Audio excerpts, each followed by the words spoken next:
क्या देख रहे हैं? हाँ, हलवाई क्या? یاره کټه د خلوه نه حکم نه ده خو ته غوړیان زی ډېرې پستې دي لټونه ته څه خبرې په دې باندې پورې خان خرچه کوي ځاني مته خو خښتو ته داسې سلګی کي چې بېر غضب ته به څنګه سلګېږي لاړو پکې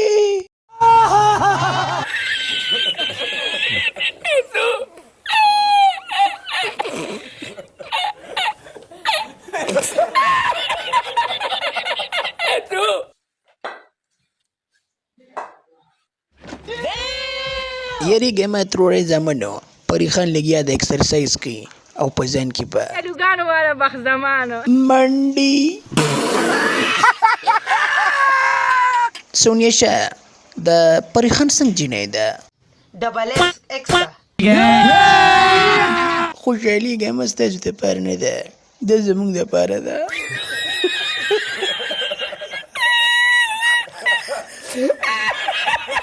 ګرانو دوستانو نن سبا په پری خان کې ډېر اور بل شوی دی هغه مړ کول غواړي د هغې مړ کولو وجه به څه وي تاسو ما ته په کمنټ کې ووایئ